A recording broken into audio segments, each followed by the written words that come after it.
Perkenalkan, nama saya Oktavia Win dari kelas PKK 1 semester 1 dengan NIM 24101027. Di sini saya akan membacakan resume dan rangkuman pertemuan ke-9, yaitu mobilitas sosial dan perubahan sosial. Mobilitas sosial adalah pergerakan atau perubahan posisi individu atau kelompok dalam struktur sosial suatu masyarakat. Ini bisa meliputi perubahan status, peran, atau kedudukan sosial yang sering kali diukur berdasarkan faktor seperti status ekonomi, pendidikan, atau pekerjaan.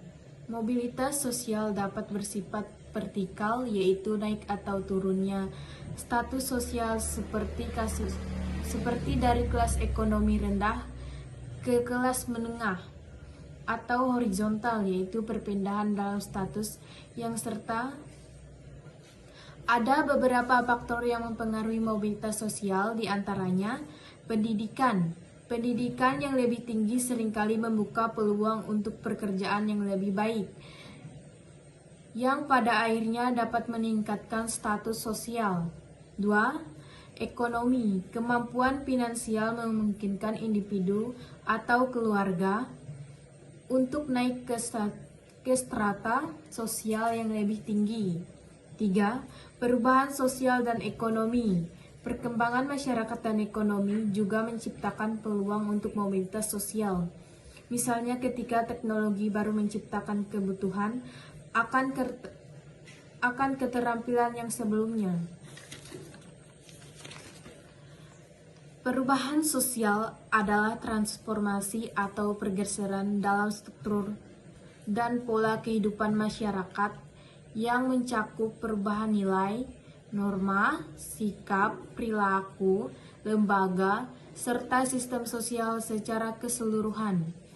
Perubahan ini terjadi seiring waktu dan bisa disebabkan oleh berbagai faktor, termasuk perkembangan teknologi, perubahan ekonomi, kebijakan pemerintah, pengaruh budaya dari luar. Perubahan sosial dapat bersifat yang pertama, lambat atau evolusi. Perubahan terjadi secara perlahan seperti perubahan adat istiadat atau kebiasaan hidup dalam masyarakat tradisional yang berlangsung dalam jangka waktu panjang. 2. Cepat atau revolusi. Perubahan terjadi secara mendadak dan signifikan, seperti revolusi politik atau ekonomi yang bisa mengubah struktur masyarakat dalam waktu singkat. Beberapa faktor yang mempengaruhi perubahan sosial antara lain: yang pertama, teknologi. Inovasi teknologi bisa merubah cara masyarakat berinteraksi dan bekerja, seperti pengaruh internet dan smartphone. 2. Kebudayaan. Kontak dengan kebudayaan lain bisa membawa perubahan, seperti asimilasi nilai atau cara hidup baru. Yang ketiga, kebijakan pemerintah. Peraturan atau program yang diterapkan pemerintah dapat mempengaruhi struktur sosial, seperti kebijakan pendidikan gratis atau program kesehatan masyarakat. Yang keempat, lingkungan alam.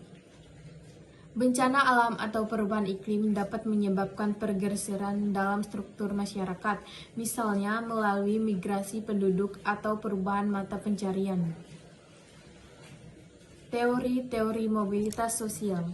Yang pertama, teori fungsionalisme. Dalam perspektif ini, mobilitas sosial dipandang sebagai hasil dari sistem sosial yang terbuka dan meritokratis, di mana individu dapat naik status sosialnya melalui